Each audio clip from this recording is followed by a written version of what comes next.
Good day, I'm Alisa J. Navales from BS1 Banner, and today po I'll be performing the assessing the neurologic system.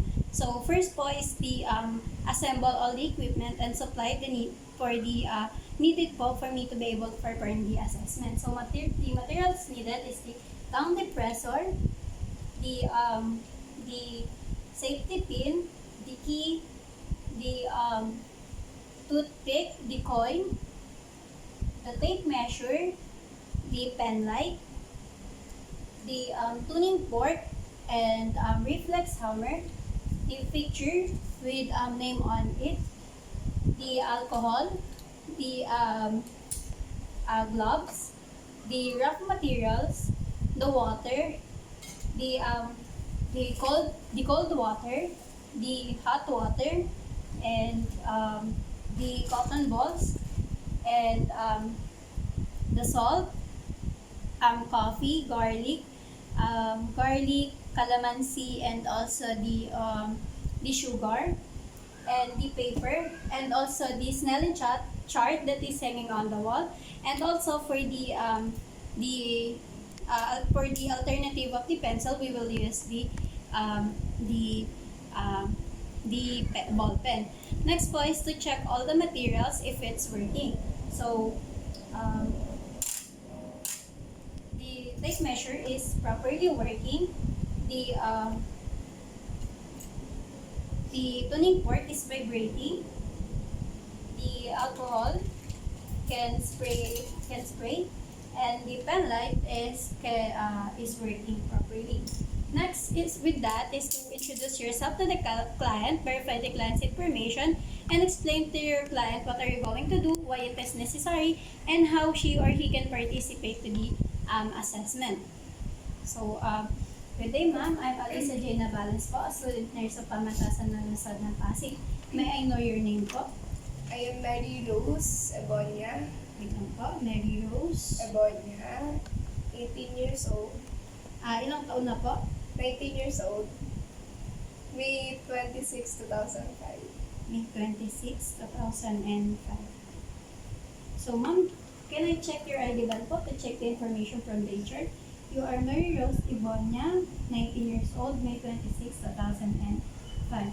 Next with that is to, ma'am, I would like to ensure you lang po that this assessment will be highly confidential. It will be only used po as the basis for your future assessment. If you have any personal concerns po, like going to the bathroom or take your medications, you can do it na po before we start our assessment. And do not hesitate po to inform me if you feel any discomfort so that we can refer you po to your physician as soon as possible. So, ma'am, can I ask po for your cooperation? Yes po. Thank you po. Next with that is to perform hand hygiene and observe po for the other appropriate infection prevention. Prior to performing all the hand hygiene, we will remove po all our jewelries in hands like watch po and rings, because microorganism po most likely to live under the accessories. Next po is to apply the clean glove.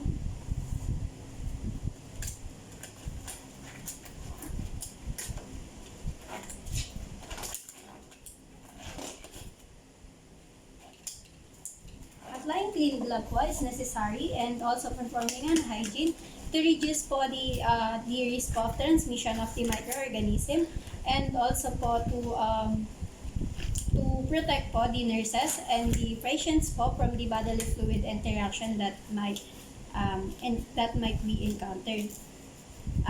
Prior to that po, we will also provide for the client's privacy. This is to ensure for the client's comfortability, and also po for the confidentiality po of the assessment. So,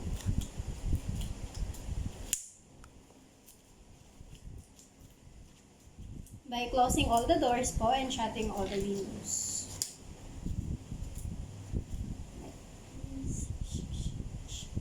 And with that po is to inquire po for the presence for the history taking for the client. So, ma'am, pwede ko po ba matanong if may presence po ba tayo ng pain sa ulo po? Sa ulo po. meron po tayong sakit sa ulo. Ma'am, in the rate of 1 to 10 po, from 10 being the highest and 1 being the lowest, ay gano'n niyo po i-describe yung sakit po? 4 lang po. Or out of 10. So, ma'am, alam niyo po ba yung reason kung bakit po masakit yung ulo natin? Siguro po hindi po nakatulog na maayos kagabi. Lack of sleep po. Opo. Ma'am, anong oras po kayo natulog? Alas 2 po. 2 a.m. And anong oras naman po kayo nagising? 5. 5 a.m. So, wala naman din po tayo sakit po sa likod, hindi naman po, pati po sa ating mga braso, binte, Wala po. wala rin po. So, sinabi niyo po, it is onset. So, kaninang umaga niyo po naramdaman, right? Pagising niyo. Tapos, yung factor po is kulang po kayo sa tulog. So, may disorientation po ba tayo sa time and place? So, ma'am, pwede ko po ba malaman kung anong oras na po ngayon? Almost 5:30 So, nasan po kayo ngayon? sa bahay po. Ano pong pangalan ulit nila? Mary Rose Ebonia po. Next po is, wala naman po tayo, hindi naman po tayo nagkaroon ng speech disorder po or paghihirap po sa pananalita. Hindi naman po. Level of consciousness po, nahimatay na po ba kayo? Hindi po. Hindi pa. Convulsions po, wala pa po. Wala po. Trauma naman po, nakaramdam na po ba ng trauma? Tingling po or panghihina? Hindi po. Nagkaroon na po ba ng tremors po, vertigo, limping po or naligaw, Hindi po. paralysis po, Hindi po. like nagkaroon na po ba kayo ng unsudden or uncontrolled muscle movement, Hindi po. nawalan na po ba kayo ng memorya, Hindi po. nagkaroon na po ba ng mood swing, madalas po ba? Yes. Ano po, hindi po. Hindi pa po mood swing, Hindi po madalas, pero meron po. Sa tuwing may mens po. ito yung my menstruation.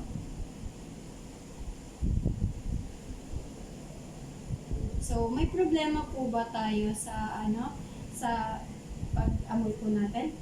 Wala po. Wala naman. Sa paningin po natin, malabo po ba ang mata? Hindi po. Hindi naman po. So, sa taste naman po, na-identify niyo po ba kung anong kinakain niyo? Yes Nalalasahan po. niyo Yes. po. Sa sense of touch, na-identify niyo po ba kung ano po yung hawak niyo? Yes po. Sa hearing po, nakakarinig po ba tayo? Apo. Loud and clear po. Okay. So, sabi mo po, meron ka pong sakit nasasaktan, may sakit po yung ulo nyo or nasa ano po, may headache po kayo. In a scale of 1 to 10, it is 4 po. And yung cause mo nito is lack of sleep, which is natulog kayo ng 2 a.m. and nagising kayo ng 5 a.m. Great po. Thank you. Next with that po is to the mental status.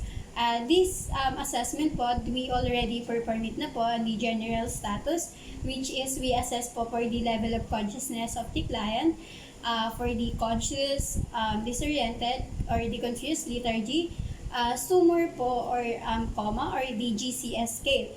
With that po, talking to the client, the level of consciousness of the client is alert, since the client po can identify the question po and has a organization of thought. Next po is to observe po for the appearance and behavior, for the grooming po, dressing and hygiene, and appropriate behavior. And for the hygiene of the client po, the clients po has a well-proper hygiene and the proper grooming. And for her behavior naman po, it is appropriate. There is no signs of any mood swings po. Next po is to observe po for the thoughts, feelings, and expressions. For any dysarthria po, dysphonia, and other appropriate behavior po. With that po, the client po has a organization of thought, since the client po can answer appropriately to my question on the history taking. Next po is to observe po for the thoughts and perception of the client. I've already said po that the client has a organization of thought, since she can answer po appropriately to my questions. Next po is to observe po for the cognitive abilities. The clients can identify the name, place, and ability, and abstract ability, and also the attention span. So with that po, the client know her name and the place where she is right now, and we will also assess po later on the ability, the abstract ability, and also po the attention span. The first thing we need to assess po is the language. If the client display po any difficulty in speaking, point to common object and ask the client po the name of the item. So with that po, ma'am, pwede niyo po ba malaman kung pwede po malaman kung ano po ito? Coin po. Coin. Ito po. Toothpick. Ito po. Key. With that po, the client has a can proper determine po the object that I'm pointing, which is the client doesn't have any difficulty in speaking. Next po is to ask the client po to read some word and match them po to the printed and written words with pictures. So, ma'am, pwede niyo po bang hawakan po ito? Ito na lang po. Ma'am, pwede niyo po ba i-match yan dito? Kung alin po yan dito? Ito po, Christmas. Tapos ito, Sudoku. Okay po, thank you. Since the client po can determine whether the picture po is in the, what is the appropriate word for the picture, the client po has a, can read word din po. So, next po is to ask the client po to respond in a simple verbal and also po the written commands. For example po is to point to your toes and raise your left arm. So, with that po, ma'am, pwede niyo po ba itaas yung kaliwa po natin pa or right, left arm? Kalawang pa po ba? Arm, left arm. Ito. Kaliwa pong paa. Ma'am, pwede niyo po ba itong gawin po? Raise your left foot. So, ito po yun. Okay? Then the client po can respond po to the simple verbal word and also po to the to simple verbal simple written command like raise your left foot that the client did na po earlier kanina po. Next to assess po is the orientation for the person, time, place, and also these circumstances. Ask the client po to explain the reason for seeking of help. So, ma'am, bakit po kaya tayo nandito po sa home po? Ano pong reason? Anong reason? Sumakit po yung ulo ko, kaya nagpa-check. Okay po. Sumakit ulo po. Opo. Next po is to ask the client po to state his or her name and identify po where she is right now. So, ma'am, what is your name po again? Mary Rose Ebonia po. Nasaan po tayo ngayon? Nasa bahay po. Bye. Opo. Okay po. Next po is to ask po the client to recall the date and time. So, ma'am, ano po kayo ang date ngayon? So, June 20 po, 5:30 p.m. Anong year po ngayon? 2024 po. Okay po. And the time po, ano pong oras? 5:30 po. So, the client po can recall the time and the date and time. Next to assess po is the memory. For the memory po, listen for the lapses in memory. Ask the client po about the difficulty in memory. If problem are apparent, there are 3 categories that we need to test po. First po is the immediate recall.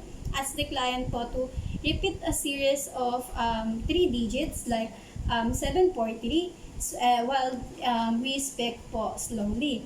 And also po to gradually increase po the number of digit until the client po fails po to repeat the digit. So, ma'am, can you say 743? 743. 2, 3, 740, 743, 2, 3, 74323. 54, 743, 2, 3, 54. 72343. So, the client po failed to tell na po or repeat na po the number on the third attempt. Next po is to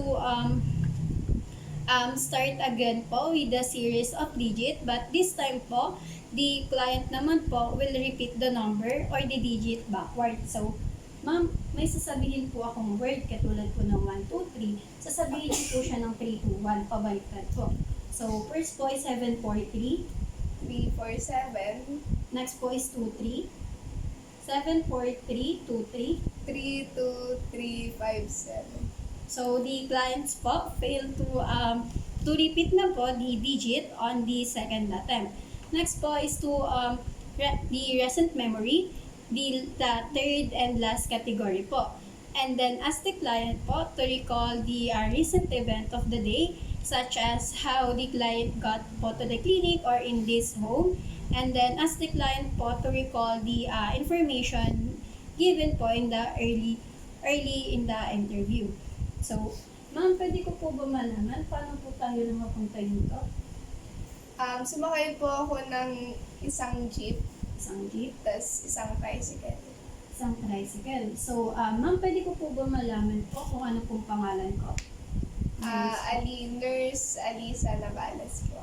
Thank you po. With that po, the client po can identify po my name before we start our assessment, and also po, she can explain po how she got in there. In here po. Next po is to provide for the client with the 3 facts to recall. It could be color, object, and address, or 3-digit number po. And ask the client po to repeat all the three object or the color or the address later in the interview. And then ask the client po to recall them to recall all of them or the three objects. So, ma'am, may sasabihin po ako sa inyong number. Tapos, sasabihin niyo po siya sa akin. Tatanong ko po ulit sa inyo siya mamaya pagtas ng interview natin. So, ang number po is 132. Ano po yung number? 132. Okay? You will repeat that po later after our interview. Next po is to the remote memory. Then ask the client po to describe a previous illness or surgery. Example po is 5 years ago, or a birthday po, or anniversary. So, ma'am, 19 years old na po kayo ngayon, di ba? Apo. So, 5 years ago po is 14 years old kayo. Right? Nung birthday niyo po, nung 14th birthday niyo po, ano pong nangyari nung birthday niyo? Sabado po yun. Tapos, naghanda po kami sa church kasi may Bible study po kasi. Okay. So, the client po can recall po the event po happened 5 years ago during her birthday. Next to assess po is the attention span and the calculation of the client. First po is to test the ability to concentrate or to maintain po the attention span by asking po the client to recite the alphabet or to count po 1 to 100 backward. So, ma'am, can you count, ano pong mas gusto nyo? Ano pong mas prefer nyo para sa inyo? Magka-count po kayo ng 1 to 100 pabaliktad or A to C po? A to C na lang. Okay po. Start po. A, B, C, D, E, F, G, H, I, J, K, L, M, N, O, P, Q, R, S, T, U, V, W, X, Y, Z. So, the client po can recite the alphabet. Next po is to test the ability po to client to calculate by asking the client po to subtract 7 po or 3 po progressively from 100. Example po is the 193, 87, 79 or 197, 94, and 91. This called po the serial 7 or the serial 3. So, ma'am, di ba po, magsasabi po ako ng number, tapos po, di ba po, 100, pinay po, minus 3. 100 minus 3 po, 97. And then 97 po, minus 3. Sasabihin niyo po siya ng tuloy-tuloy. Okay po? Okay po. Start. 100 minus 3 po. 197, 94, 91, 88, 85, 82, 78, 78. So the client na po fail to calculate the 100 minus 3 for the 7th attempt. Next to assess po is the cranial nerves. First po is the cranial nerve number 1, which is the olfactory. Identify po per nostril and per nostril, coffee, cinnamon, or glove. Never use po any peppermint or ammonia because it has a stringent or odors and stimulate trigeminal nerve. So, have the client close her eyes and close or cover po one of her nasal. So, ma'am, pwede niyo po ba i-close yung isa niyong ilong? Tapos may papa-identify po ako sa inyo kung ano itong amoy na to, ha? Garlic. Kabila naman po, close pa rin po ang eyes. Coffee. So, with that po, the client po can determine po whether po the object po is coffee or garlic while her eyes po is closed and per nostril po. Next to assess po is the cranial number 2 or the cranial nerve number 2, which is the optic. Have the client po read an object or read the newspaper from the largest to smallest font and to perform po the Snellen chart. So, have the client read the newspaper. So, ma'am, pwede niyo po babasahin yung ito, and then next po is ito. So, the Philippine Star, Pinoy among hostage freed. A Filipino was among the hostages freed by Palestinian militant group. So, the client po can read from the largest letter to the smallest letter. Next to the po is to perform po the Snellen chart. So, have the client po stand 20 feet distance from the Snellen chart. So, 20 feet. So, urong pa po. Urong pa. So, read po. Wait lang po. Isa po munang mata. EFPTOZLPED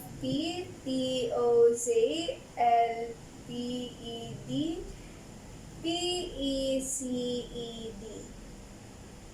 Ulit po. Hindi ko na pumapasa. Sa kabilang mata naman po.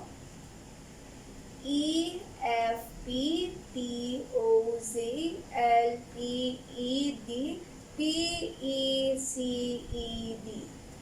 Hindi ko na pumapasa. So, the client po can, both of her eyes naman po muna. So, EFPTOZLPED PECED. Hindi ko na pumapasa. So, the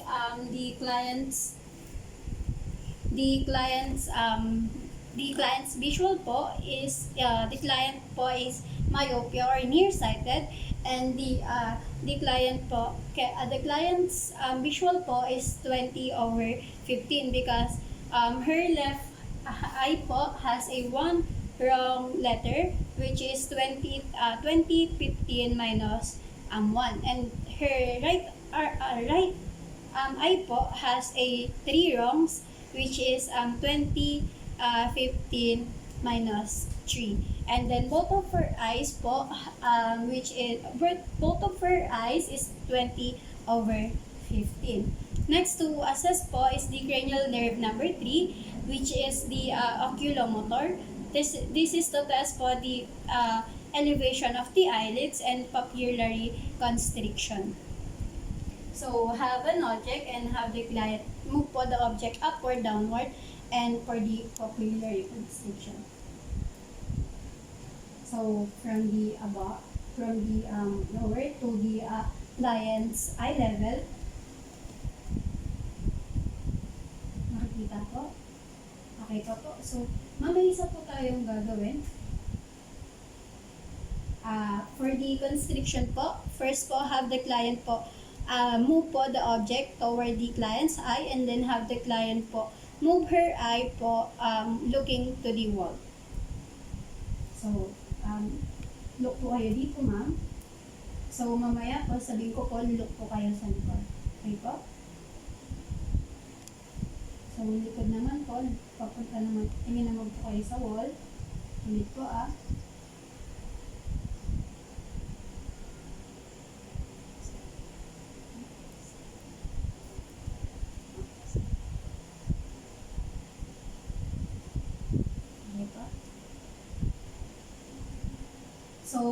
the client's eye po constricted while we move po the object toward her eye, and the client's eye naman po diluted upon moving her eye po or looking at the back of the object. Next po is the cranial nerve number 4, which is the trochlear, which is the eye up and down, which is we do na po to the cranial nerve number earlier. Next to assess po is the cranial nerve number 5, which is the trigeminal. Test the dull or the sharp sensation using the hot and cold water with the tubes, and then whips of the cotton using a safety pin, and request the patient po to clench her teeth for the corneal reflex. So, close po yung eyes. So, determine nyo po kung mainit po ito or malamig.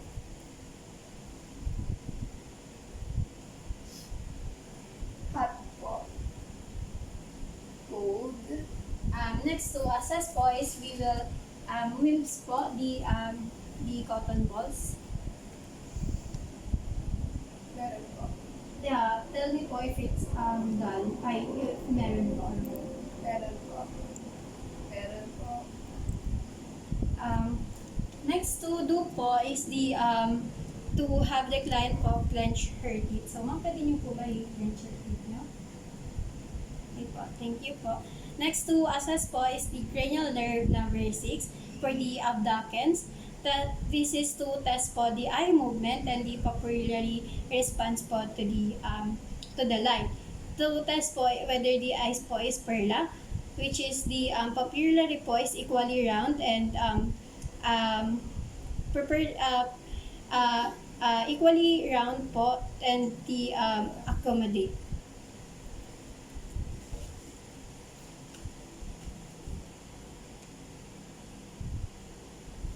Whether the papillary po are equal, round, and reactive to light and accommodation. So, close niyo po yung one eye. Takpan po.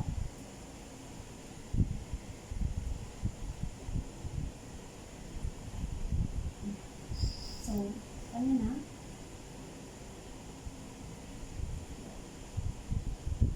Kabilang mata. So, without hands naman po.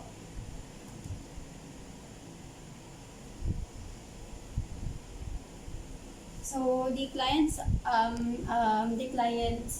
eye naman po is it is equally round and reactive po to light and accommodation.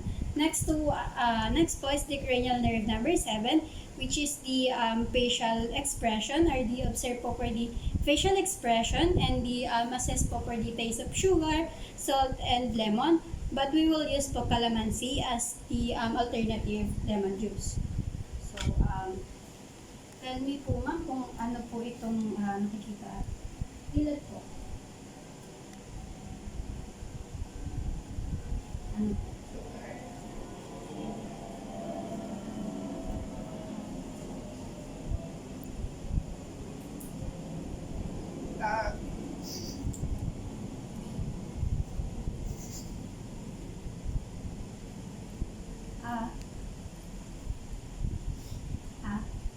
Malaki po.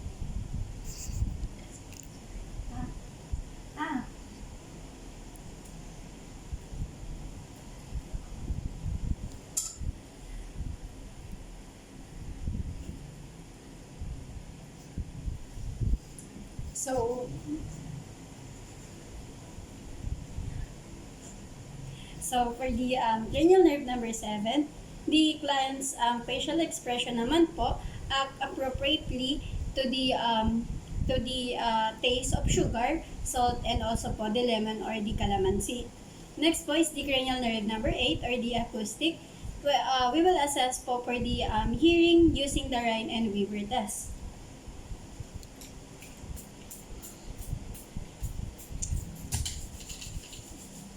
So ma'am, tell me po kapag wala na po kayong naririnig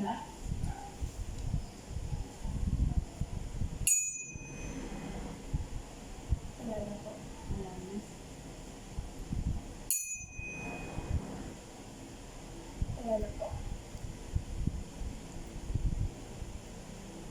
Wala na po. Kabila po.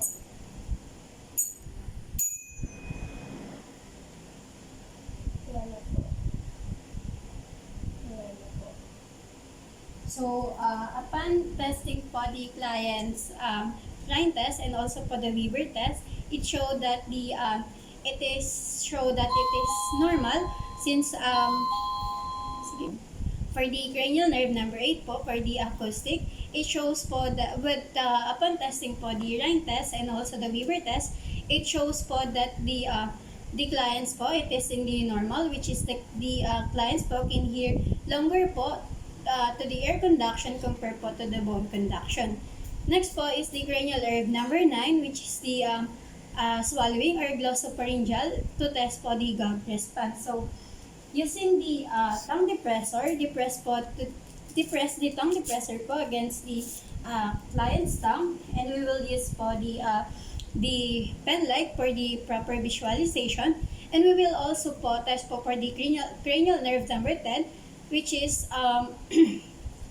to test the rin po the pharynx and also po for the listen voice po while the client saying while we depress po the tongue, and note po for the presence po of the soap palate and the pharynx. So, say po kapag sinabi ko po. So, wala pa po. Say ako. Ulit po. So, next po is to have the client po swallow a water for the for the pharynx po. So, swallow a water po.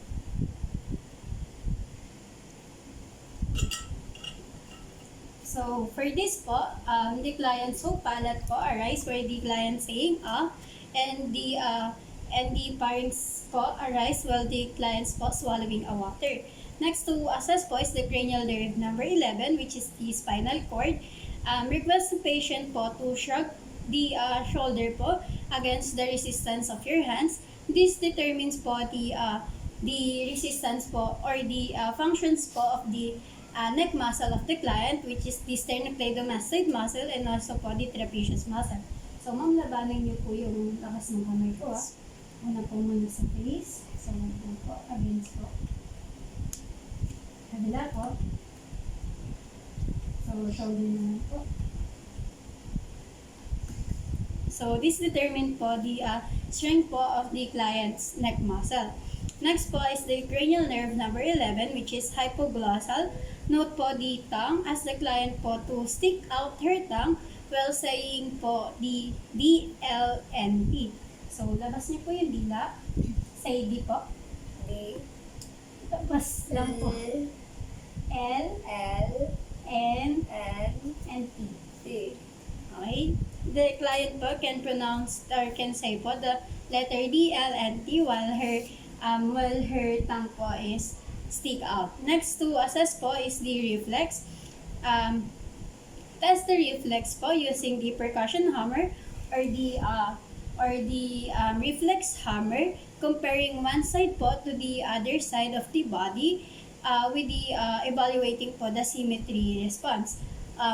To assessing the reflex po, at the different side, use the pointed end po or this po or the triangular reflex to strike po over the small areas as the thumb po placed over the bicep tendon.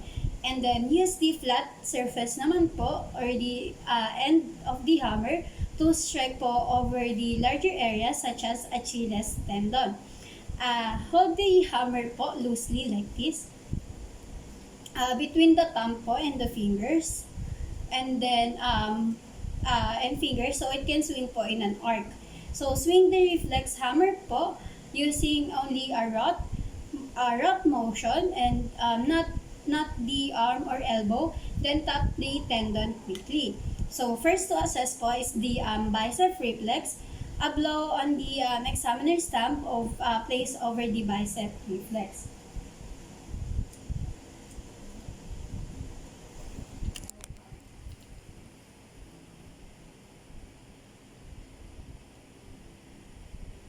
kabila naman po.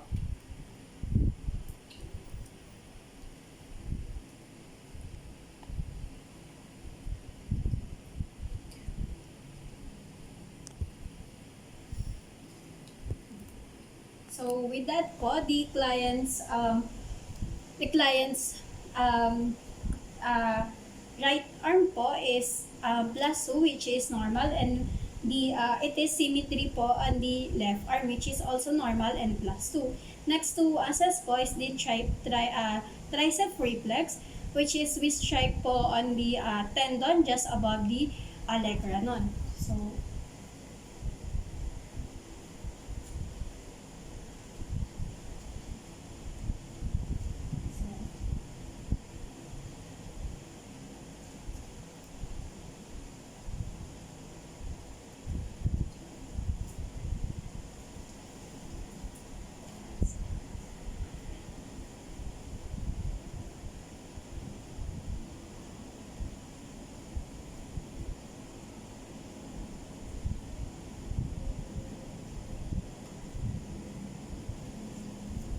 kabila po.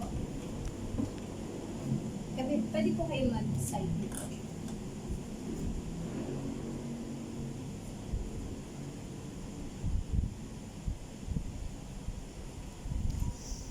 So, the client's left arm po, or the client tricep po is +2, which is normal. And for the right arm po, it is +0, or it is absent. Next po is the brachioradialis. Top po the styloid process of the radius, while the forearm po is in the semiflexion and semipronation.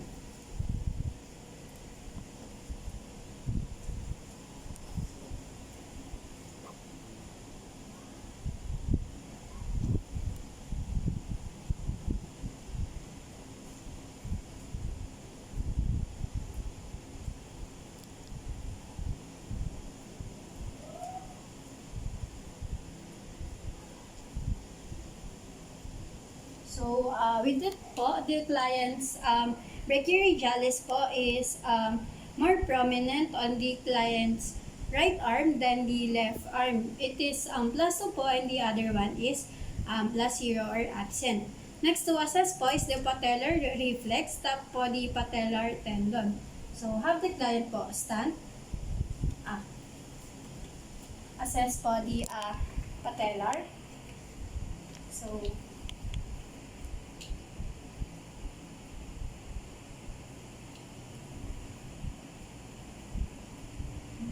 kabila naman po.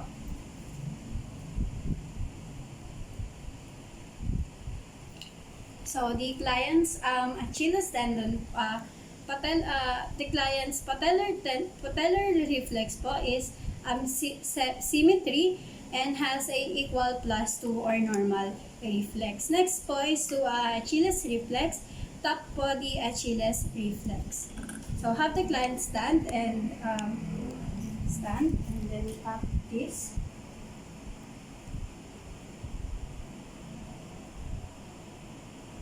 Kabila naman po.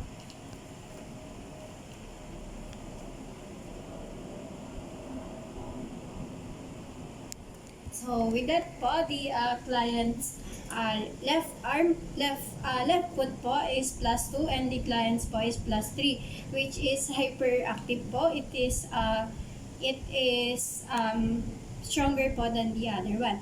Next to assess po is the plantar or the Babinski reflex po. Babinski po is superficial. It may be absent po in adult without pathology or overridden by voluntary control. Use a moderately sharp object such as the end po of the reflex hammer, or a key po, or the applicator stick. Stroke po the lateral border on the sole po of the clients. Put forward po to the big toe. Then observe po for the response. So, ito po. Patong niyo po both.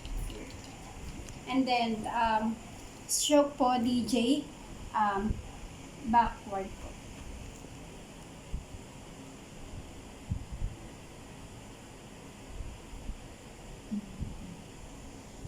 So for the Babinski, it is normal since her foot po or her sole is moved po outward, inward po. Next po is the light touch sensation. For the light touch sensation, compare po the light touch sensation of symmetry areas po of the body. Because sensitivity to touch po varies among the skin area. Ask the client po to close the eyes and respond po appropriately yes or no whenever the clients po feel the cotton sweep on the skin. Wipe po the whips of the cotton lightly touch on the specific touch and then the same spot po on the other side of the body. Test the areas of the forehead, cheek, lower leg, and the abdomen po. Next po is to the hand. For that po is example po is the hand po before the arm and the foot po before the leg. Because po the sensory nerve may be assumed po to be intact if sensation po is felt at its most distal parts. If areas of sensory dysfunction are found naman po, determine the boundaries of the sensation by testing po the span about 2.5 cm or 1 inches in the area. Make a sketch po in the sensory loss area of recording purpose. So, close mo po yung eyes mo. Sabihin mo po, ma'am, kung nararamdaman mo po or hindi. Tapos pasabi po kung saan niyo po nararamdaman. Forehead meron po. Right cheek meron po. Left cheek meron po. Nose meron po. Right hand meron po. Left hand meron po. Left foot meron po. Right foot meron po. So, the client po can determine whether the cotton sweep is in what location. Next to assess po is the pain sensation. It is to assess po to ask the client po to close their eyes and say po sharp, dull, or don't know. When the sharp or dull or when the dull or sharp are felt naman po. Alternatively po, use the sharp or dull end of the or to lightly prick designated anatomic area at random. Allow at least 2 seconds po between each test to prevent summation effects of stimuli. So, nasabi po sa akin kung saan niyo po naramdaman, close niyo po yung eyes niyo at kung saan niyo po naramdaman. So, right forearm meron po. Sharp po Sharp. or dull. Sharp. Pasabi po kung nararamdaman niyo po ay matalim, if it's sharp, dull po if it's malambot, or kapag hindi niyo po alam is don't know. Left hand sharp. Right foot sharp. Left foot sharp. Right hand sharp. Sige po. And with that po, the clients po can determine po where the prick sensation po felt. Next to assess po is the temperature sensation. Touch the skin touch the areas po filled with the tubes po or the objects po that filled with hot and cold water. Have the client po to respond by saying hot, cold, or don't know. So, close niyo po yung eyes. Sasabihin niyo po sa akin kung malamig or hindi. Tapos kung saan niyo po naramdaman, ha? Hot right hand. Cold left hand. Cold right feet. Hot left foot. Okay. So, the clients po can determine whether the temperature is hot or cold and where the location po, where the object po located. Next to assess po is the position po of the kinesthetic sensation. It is commonly po the middle finger po are tested. So it is also called po the sense of the position. So we will use po the middle finger of our hands or the largest finger po on our toe. So to test po, support the client's arm and the hands with the hand with we will support po the client's arm. To test po the toes naman, we will place po the client's heel po on the examining table.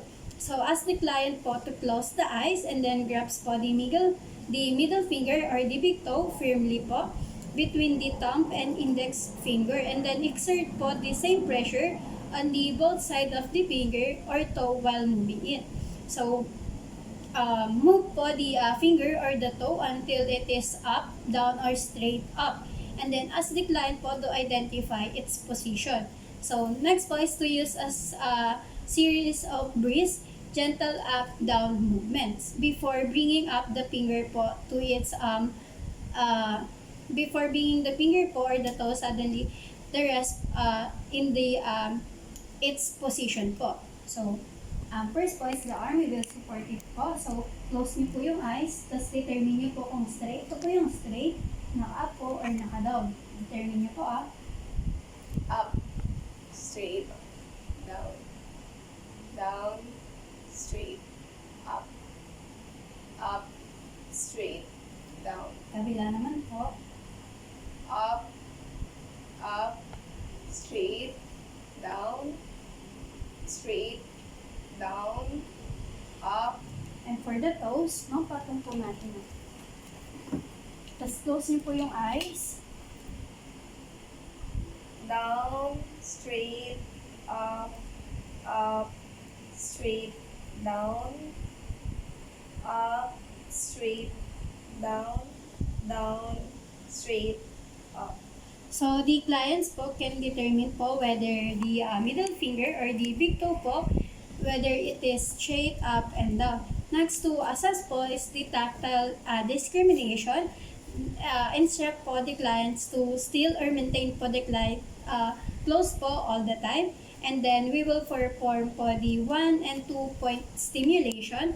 Simultaneously prick po the patient's or the client's skin with 2 pins at the varying distance apart. And then ask the client po to identify whether 1 or 2 pricks are felt.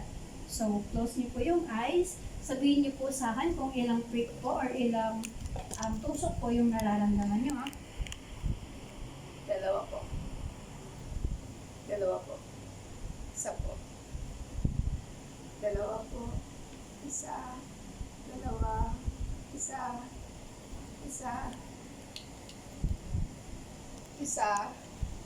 Dalawa.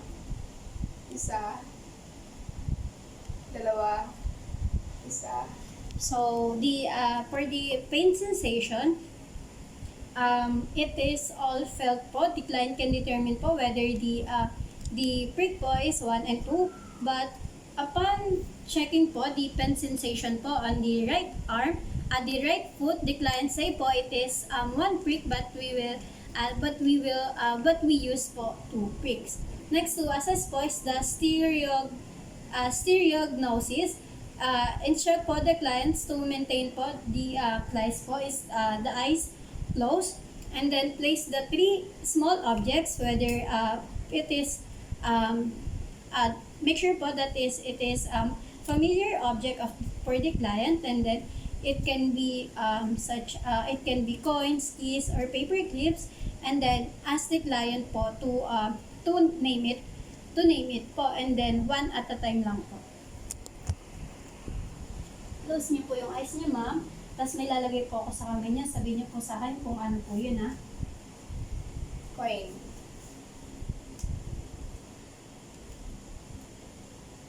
Paper clip. Kiss. So with that po, the client we can determine po whether the object po is coin, key, or safety pin, or the paper clip. Next po is the grapetesia. While the client's eyes po is maintained closed,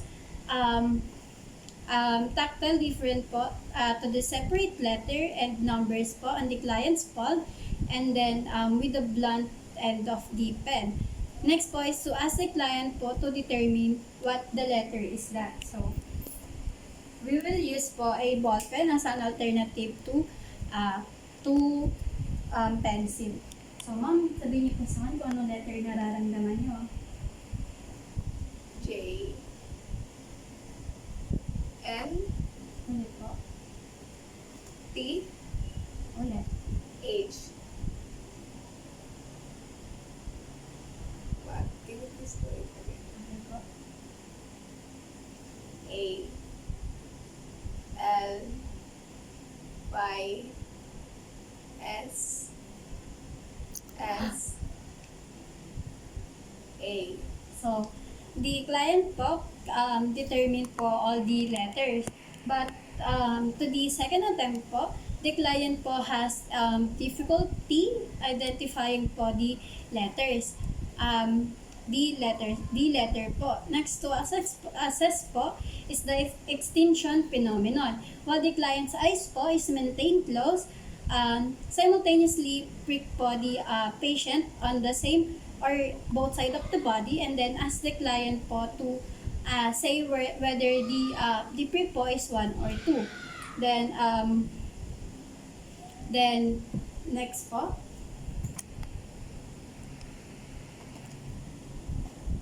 ma'am, sabihin niyo po sa akin kung dalawa po isa, tsaka kung saan niyo po naramdaman, ha? Close your eyes. 1 sa right hand. 2 sa left hand. 2 right foot. 2 left foot. So that with that po, the client po can determine whether the prick po is 1 or 2 and the location po of the prick. But in the first attempt po, the client says it is 1 prick but we do po 2 pricks. But the client naman po can determine whether the prick, the location of the prick. Next to do po is the gait and the balance po that we do na po on the assessment during the musculoskeletal system, and also po the coordination po that we also do na po on the musculoskeletal system. And next po is to document all the findings in the client's record. So, ma'am, you are Mary Rose Ibonia po. Sabi niyo po, nagsisik po kayo ng help because mas may headache po kayo, and in-scale niyo po ito ng 4 out of 10 po. And then, ang cause po nito is may lack of sleep po kayo. Sa language naman po, okay naman po yung language, nakakapagsalita naman po. Sa orientation is okay naman po, nakaka-follow naman po sa instruction. And yung memory po, okay na. Pero may tanong po ako sa iyo kanina, ma'am. Di ko po may sinabi ako sa iyo kaninang number. Before, sabi ko po, sabihin mo po yun. Pagkatapos po ng assessment natin. Ano pong number ulit yun? 132. Nice po. So, next to assess po is yung attention span niyo po and calculation, okay naman po. But yung una po, nung may -3, third attempt po kayo nagkamali. And then, nung pa-backward naman, is first attempt po kayo nagkamali. And then, sa cranial nerves naman nyo po, 1 to 12 is wala naman pong mali. And then, sa reflexes nyo po is okay naman po, symmetry, but some is absent po. And for the light touch sensation, nararamdaman nyo naman po whether it is light sensation and the location of it po. And then, ganun din po sa pain sensation, but some po is hindi nyo na nararamdaman. And ganun din po sa temperature sensation, nararamdaman nyo po kung malamig siya or hindi. Sa position for kinesthetic, namumove nyo naman po yung hand nyo, and nadidetermine nyo po kung anong movement po yung ginagawa ng hand nyo. For the tactile primitives naman po, or 1 and 2 hands simultaneous, okay naman po, pati yung stereognosis. So, okay din po, sigraphitia, wala rin pong mali, and that's the extension phenomenon. And with that po, okay na. Okay po lahat. And then next po is to remove po the gloves and place it po on the proper trash bin and perform hand hygiene to reduce po the number of the microorganism. And that is all po. Thank you.